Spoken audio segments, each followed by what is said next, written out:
দর্শক, আবারও মার্কিন যুক্তরাষ্ট্র ইরানের কাছে নথি স্বীকার করতে বাধ্য হয়, কেননা আমেরিকা যুক্তরাষ্ট্র সিজ ফায়ার ঘোষণা করে, যেটা মূলত হয়েছে পাকিস্তানের মাধ্যম দিয়ে ইরানকে অনুরোধ করে এবং ইরান এতে রাজি হয়ে যায়। আর রাজি হওয়ার আগে ইরান বলেছে যে যতক্ষণ না ইসরায়েল লেবাননের উপর রক্তক্ষয়ী যুদ্ধ বন্ধ করছে ততক্ষণ এই সিজ ফায়ার অর্থাৎ যুদ্ধবিরতি কোনোদিনও সম্ভব না ও বৈঠকও সম্ভব নয়। তার সঙ্গে সঙ্গে ট্রাম্প ইসরায়েল আর যে লেবাননের যে যুদ্ধটা হয়েছিল তার সাথে সাথে যুদ্ধ বিরতি অর্থাৎ সিজ ফায়ার ঘোষণা করে দেয়, যার কারণে ইসরায়েল খুবই ক্ষিপ্ত হয় ট্রাম্পের উপর। কিছু করার নেই, এখানে ট্রাম্প ভয়ে বলতে পারো, আতঙ্কে বলতে পারো, এটা করে দিয়েছে।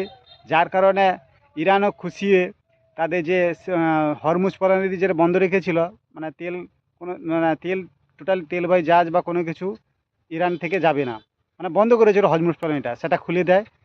একে ধন্যবাদ স্বরূপ। আর সঙ্গে সঙ্গে মার্কিন যুক্তরাষ্ট্রের যে প্রেসিডেন্ট ডোনাল্ড ট্রাম্প, তিনি ইরানকে ধন্যবাদও জানান। আর ইরান এইটা করে সারা বিশ্বের কাছে একটা ভালো ইমেজ তৈরি করেছে। আর একটা সবচেয়ে বড় কথা, যেটা হচ্ছে বিশ্ববাজারে তেলের দাম কয়েক মিনিটের মধ্যেই 10% কমে যায়। ধরেন আপনার ওখানে তেল বিক্রি হচ্ছে 100 টাকা করে, তা কমে 90 টাকা হয়ে গেল। মানে সারা বিশ্বে যত যারা যারা তেল কেনে তাদের ওইখানে তেলের দাম 100 টাকা থেকে 90 টাকা হয়ে গেল।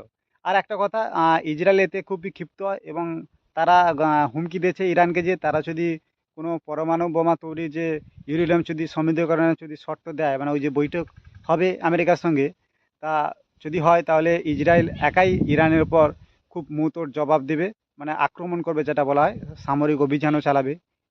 ইরানের যে রক্ষা মন্ত্রী, তিনিও জানিয়েছেন কোনো ব্যাপার না, আমরাও রেডি আছি আমাদের ড্রোন ও অত্যাধুনিক মিসাইল নিয়ে।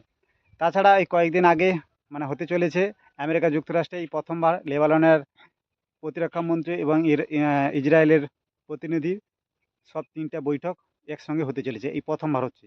দেখা যাক এই বৈঠকে কি সমাধান সূত্র বের হয়, না সিজ ফায়ার এই থাকবে, না যুদ্ধ একেবারে সরে যাবে, না আবার পুনরায় যুদ্ধ চালাবে, জানি না। এই যুদ্ধবাজ ট্রাম্প কি চাইছে? আমার মনে হয় ট্রাম্প কোনো প্রকারে এটা মানবে না যতক্ষণ না ইরান এই পরমাণু বোমা তৈরির জেদ ছাড়ে।